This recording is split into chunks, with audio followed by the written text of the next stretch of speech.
In this video, I want to show you my proven framework and strategy of how I set up Facebook campaigns to generate leads. Now, there's three things fundamentally that you need to know when you're building a campaign. The first one is the audience. Who are you trying to get in front of and have a deep understanding of this audience? In this example, I'm going to try to get in front of business decision makers so that I can generate leads for my consulting service. Now, audience is the first thing. The second thing is the ad. What is the ad going to say? What is the messaging going to be? And is it going to be relevant to this audience? So I have a really good piece of creative that I've developed here that people are going to be seeing. I'm going to test this out. This is my first time trying this ad.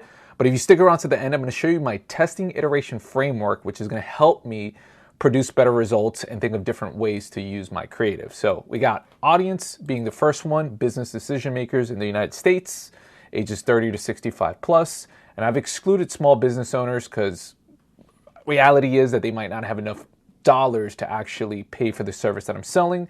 And I'm including some industries.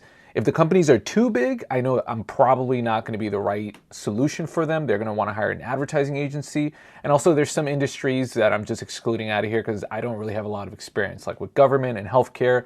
So I might not be that relevant to them. So we got audience figured out.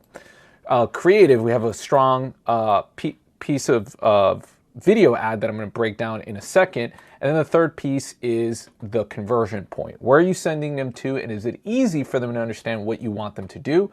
In this example, I'm using a landing page here that I already have set up with my Facebook pixel. I'm just going to refresh here. I'm not sure why it's acting up on me. Yep, there you go. So Facebook pixel is tagged here. And all I want people to do when they land here is to get a sense that, hey, I have credibility. I can drive results. I'm certified. I have a lot of experience, and from there, hopefully, they'll just, submit to book a call with me. They're going to go through this Calendly contact form to select time and date. And once they insert that information, they're going to be sent to this confirmation page where my pixel is going to fire a meeting booked custom conversion that I've already tagged out. You see this right here.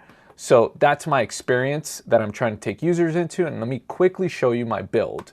So from at a campaign level, I am optimizing this for leads, and at a targeting level, I am, like I said, I'm trying to get those business decision makers, but I'm trying to get them to convert on my website. Specifically, what you'll notice right here is that I've chosen the conversion event meeting booking right here. That's what I want them to do. I want the algorithm to know that that's my ultimate objective, so that as it ramps up and more people see the ads, I get more conversions firing, and then it better understands what are the characteristics of the people that actually end up booking a meeting to chat with me. So that's the gist. I'm going to keep this on as an always-on campaign in the US, targeting ages 30 to 65 plus. Real quick, from a placements perspective, I usually do not do automatic placements, particularly because I don't like Audience Network.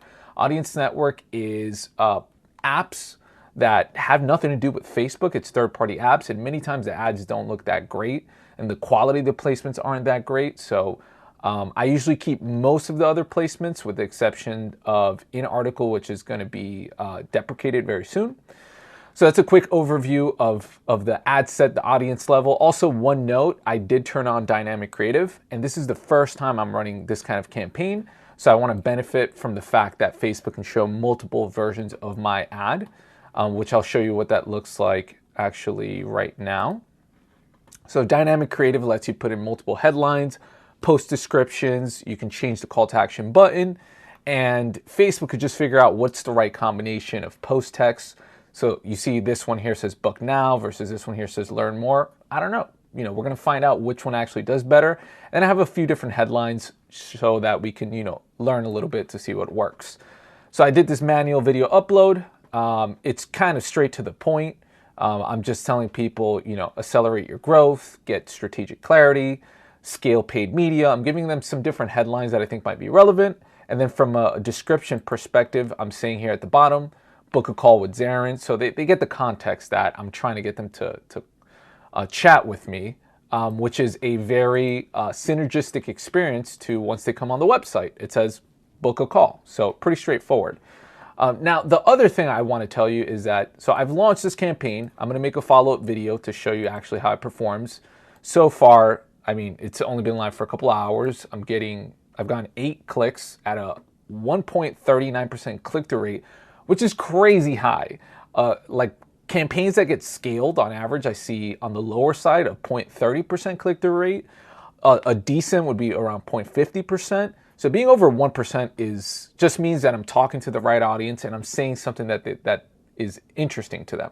Okay, now I quickly want to jump through and give you a look at how I build out a testing and iteration framework, which was where 90% of the results are going to come from long term.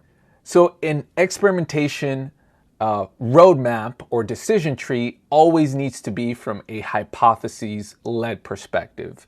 So the first hypothesis or question I'm going to ask myself is, hey, can I even generate meeting bookings from a prospecting campaign from an ad? And if the answer is no, let's say I get no bookings from this first campaign, I obviously need to optimize. And 9 out of 10 times is probably going to be the case that your first campaign doesn't crush it.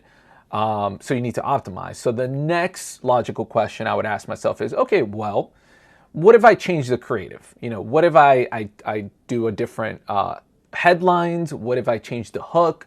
What if I take the video? This is a 1-minute video, which is kind of long. What if I make it a 30-second or 15-second video? What if I include a testimonial?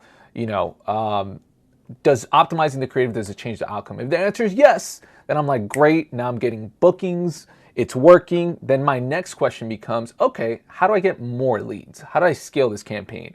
Can I scale it to 2x? Let me double the budget and see if that improves things. Now, if in the situation that I optimize the creative and I'm still not really getting results or the results that I need, I then say, okay, maybe it's not a creative thing. Maybe it's a targeting thing. Let me change the targeting. Maybe let me make it broader. And does that change the outcome? So if the answer is, oh yes, now I'm all of a sudden, I made a bigger audience pool, I'm getting better results, then it goes back to that previous question of, okay, well, how do I scale it? Can I 2x my budget and get twice the amount of leads? Now, if going back to this optimizing targeting situation, if I did optimize the targeting and the outcome was that things didn't get better, then now I go to, okay, let me go back to my creative, which I already optimized, but now I've optimized the targeting. So it's like, what else is there really to do at this point? Well, let me go back to my creative and let me add an offer. Maybe instead of saying, hey, book a call, maybe I should say, hey, book a free call, get a free consultation. Let me turn this into a quote unquote offer and like push the incentive forward to see if that makes a difference. And if things are improving, I'm like, okay, great. Now back to that same question of, can I scale the campaign 2x? If I put more money in the bucket, in the Facebook bucket, does it go up? And if the answer is yes at that point, I'm like, okay, awesome. Now let me focus on optimizing the creative further to see if that improves my lead qualification. So you could see it's this very cyclical pattern that we're going into just to figure out what's the next logical thing that we can test. And by the way, I have a lead generation video framework, which I'm going to link you below in the description. So make sure to download that now. Anyways, hopefully you have enjoyed this video. And if you have, give it a thumbs up and subscribe. And as always, I'll see you in the next video. Peace.